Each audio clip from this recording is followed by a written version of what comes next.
I can count past 2, 3, 4, 5, 6, 7, 8, 9, 10, 11, 12, 13, 14. Welcome back, everybody, to the Brian Licata Show. We are starting. This is how we do it. This is great. I hit record and we just go. This is an impromptu podcast, which most of them are not.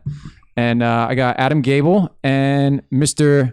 Mike Batman Merk. That's right. Is in the house. Don't forget it. How you boys doing today? What's going on?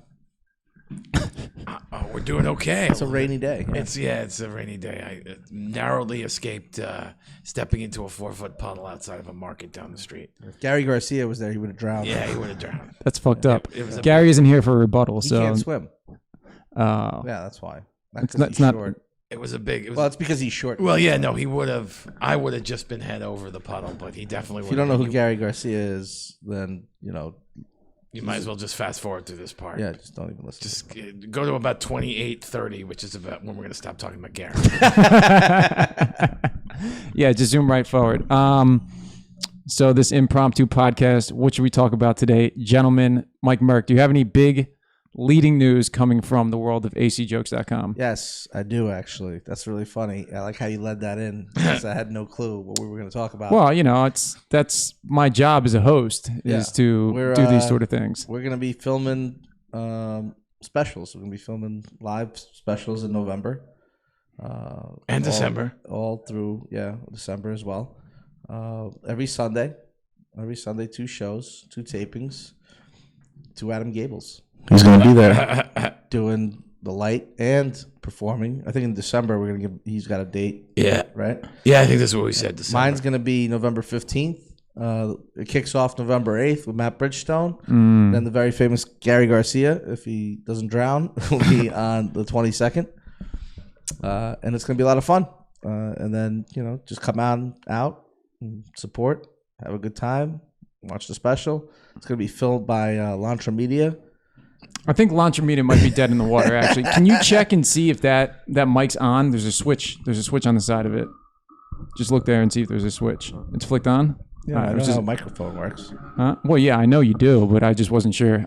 Yeah, I think Lontra Media is going to be dead in the water. I think I'm shutting the business down. Be directing and editing and EPing the specials, which is going to be cool. EP stands for executive producing, along with some people from AC Jokes, myself. It also stands for eggplant parm. That's true. Adam Gabel, Emmy award-winning light man. Yeah, let's make sure that we understand that that's lighting and not Emmy award-winning for writing. That's not yet. Yes. Someday, yes. some Chinese lights. People. It's lights. Yes. Lights. Before I was a comedian, I was an Emmy award-winning lighting designer. Yeah.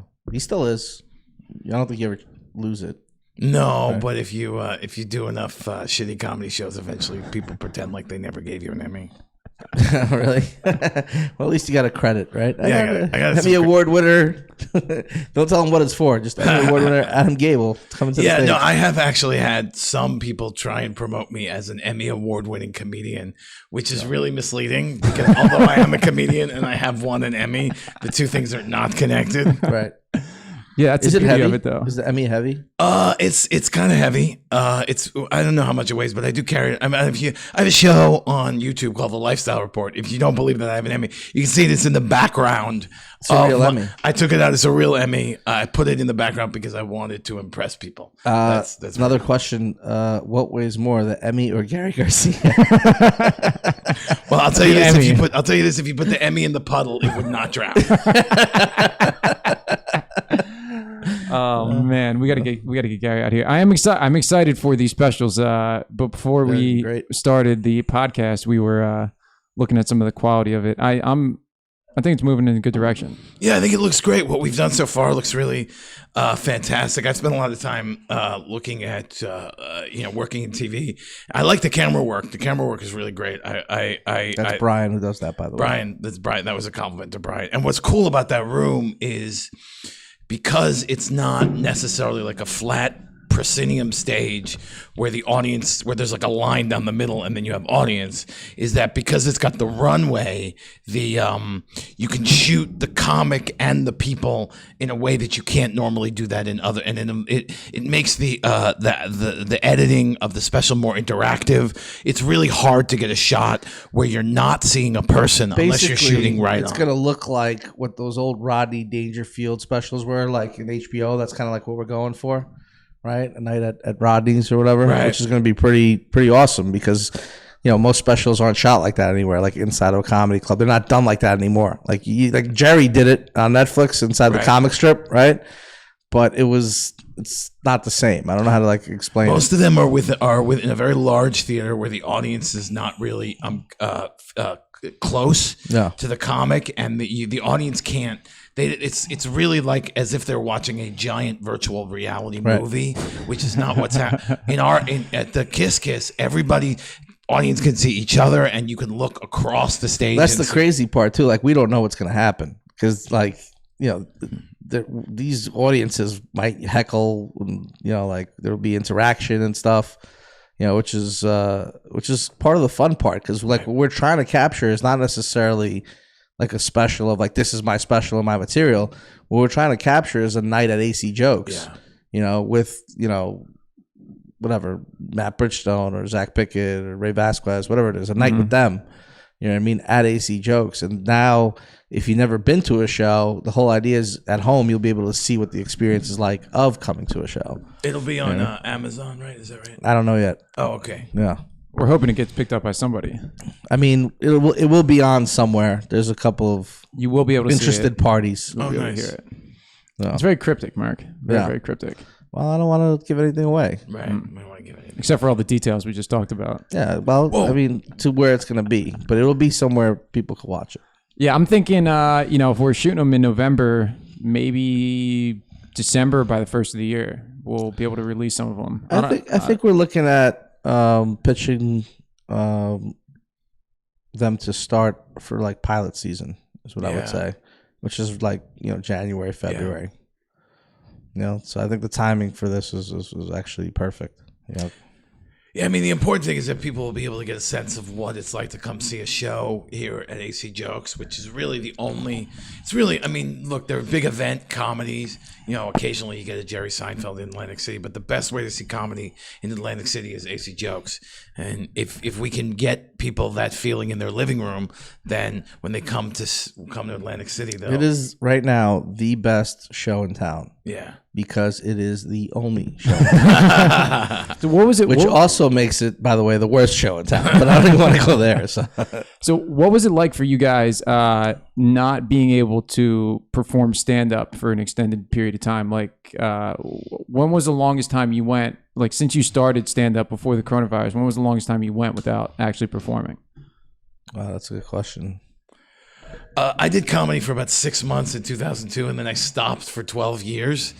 But since I came back to it, since then, really the longest I ever went was 2 weeks. And that was, you know. What was the reason for that? Was there any reason you didn't do it for 2 weeks? Oh, yeah. I was in that situation. Because I still do production work for money, and I had a job that I couldn't turn down. It was 11-hour days for 2 weeks, so I made an outrageous amount of money. But there was just no time. I had to work from 6 a.m. to 11 p.m. every day, so there was no time. And actually, the first show I did after that was a headlining set. So those people did not get their money's worth. I don't know, man. It's an everyday thing. So I think maybe one time, like he said, 2 weeks I went on vacation with my family to like Hawaii. But even then, whenever I go on vacation, I try to get on stage wherever I am. Yeah, you try to find like a local club. Like, give me a guest spot. And I tried to do it in Hawaii, but they were just like, no. Right. You know, because they were like, the place in Hawaii was like AC Jokes. It was the only comedy show in Honolulu or whatever. You know, like I looked for even an open mic and like, nope, nothing, you know. So I tried to get on stage. I ended up hanging out at the Comedy Club a couple of times. Yeah, because that's just what. Just hanging out, is that what you said? Yeah. Just hanging out, watching the show. You know, but yeah, it's like it's weird. It's kind of like my vacation is going on the road with like, you know, this knucklehead and Gary Garcia, who we know, can't swim. Terry McNeely. That's my vacation, like a 10-day, road tour. Yeah, you guys. Yeah, I mean, you guys like, have that's any weird. plans to be on tour anytime in the near future? I'm going to Las Vegas in November in a couple of weeks for a festival. But that's not really a tour. That's more like I got one show, maybe two. Right. And like it's more of like a what's the word? A convention. Yeah. Well, you and Terry just got back. COVID You're trap. being out too, right? Yeah, Terry and I just got back from Missouri a couple last week or so. He tested negative. Don't worry.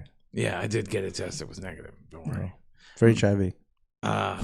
Well, no, every test that I get that I take, the result is negative. Because I'm Jewish. Even if I don't have anything, it's like, great, now I don't have anything to complain about. No, we travel a lot. It's a hard time. I mean, look, it's a hard time for comedy right now everywhere you go because people who, a lot of people don't, you can't put as many butts in the seats. So people don't make as much money, which means there isn't as much money. But hotels aren't cheaper. Gas isn't cheaper. You know what I mean? So, and a lot of people who used to have a Tuesday show, well, they moved their show to Friday because the club is closed in town. So you used to be able to do the Tuesday show and then go to a club. I don't know. I mean, it's, obviously, it's been said ad nauseum how hard it is for comedy right now. Yeah, it's hard for pretty much fucking every sort of production or anything like that right now. In New York City, New York Comedy Club, Broadway Comedy Club, a bunch of comedy theaters like the Triad Theater, they just sued the city and the state because they won't let them open. Really? Yeah, the weird thing is like crazy. some like restaurants and stuff they'll have open, but it's like My they're not letting mom clubs open. called me up to tell me about this, and she's like, do you think this is right? Because if they win, the comedians are still getting nothing. Right, it's going to the club, right? It's going to the club and the owners. And I told her, I was like, listen, the bottom line is that the club owners, they need to survive for comedy to survive. Right? They have bills and all this other stuff to pay. Sure, they make a profit. But some club owners are actually, like, they help the comics. Yeah. Like New York Comedy Club, even though there are they have Atlantic City Comedy Club, they're a competitor here, like those guys over there. Like they started a fund when the pandemic started, like for people to donate or buy future tickets that they would not only pay the staff that wasn't working, but they gave money to like some of their like house comics, I guess, which I thought was pretty cool. Like they supported as much as they could. So they do support the comedians in the ways that they can. Yeah, they didn't really. I mean, they didn't really have to do that either. No, absolutely not. I know that there are some clubs in New York that were doing free park shows over the summer, and they were paying comedians spot pay. I mean, I'm assuming that came from a PPP loan because technically comedians are employees, and if you have somebody who's doing 10 spots a month, you can prove that person has lost wages. Like New York Comedy Club and a couple other people that are doing rooftop shows. Right. You know what I mean? But like they can't serve liquor because then it's a comedy club, right? It's an outdoor show though, but they're getting ticket sales and they're renting a penthouse or however they're doing it. You know what I mean? And they're paying the comedians. They're probably breaking even. Yeah. Doing it. So that's like, they're trying to help their staff and comedians kind of survive. A lot of people, I can't see how they can make money. They can only put maximum maybe like 30 people there and it's only ticket sales. There's no alcohol or that involved. Right. Yeah, it's probably not even really about making. I'm sure it's not the goal is to not be like a profitable business. There, No, they just want to keep comedy alive. And that's pretty cool. There's people doing park shows, and Stand Up New York was doing that, right? They're doing the shows in the park. The Stand was doing some stuff.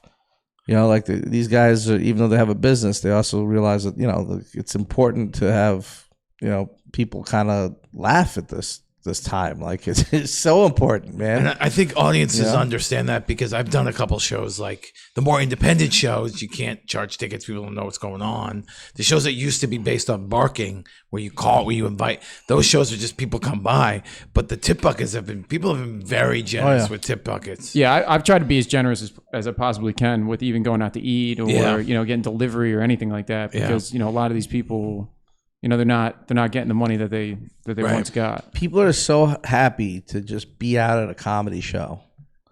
You know what I mean? Which you would think would put pressure on the comedians now, right? Because now it's like, oh, they came out. This is the thing they're doing. We got to be funny. You know what I mean? But the truth is, just being there and enjoying like the moment of like, hey, like this, like let's get away from this crazy shit for a little bit is enough. You know what I mean? I think it's just enough for people. So I remember like when it first started, I had these like hard feelings of like, I need to kill every single night because this is it for these people. Like I need to do this. You know what I mean? And then it turned into more of like, I'm just grateful to be here with them. You know what I mean? And like whatever is going to happen is going to happen. You know what I mean? No more pressure on that. It's like, this is just the fact that this is happening is amazing. Like we're blessed in Atlantic City. Yeah. These guys are performing on rooftops and parks, you know, on streets, you know what I mean? For 12, 16 people. You know what I mean? We're selling out every show with the whatever 50 max that we have. Right. You know what I mean? Like we're blessed. Yeah. You know, we get real good audiences. Socially distant, of course. Not a sellout like, you know, we don't put the 250 that the room could fit. You know what I mean? But the fact that we get, you know, 30 to 50 people a night. Yeah, I tell you what, it was awesome the first night that I came back out to, you know, just film and hang out and stuff like that. It was just good to be back. Like even the fact of just going out to the casino, walking around and being around like, you know, kind of around people felt good. You know, it was the first time I really went out for 6 months. And it's possible to do these things and be safe about it. I mean, I traveled I've flown, I've been on a train, I've been on a bus, I've been in a car, I've been in like 10 different states.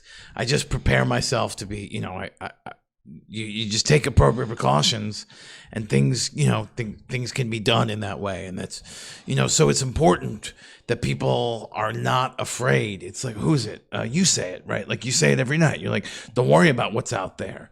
Right here, we know we're safe. We know this is a good environment. Let's forget all about that. It's important that people can have the confidence in the world to enjoy their life.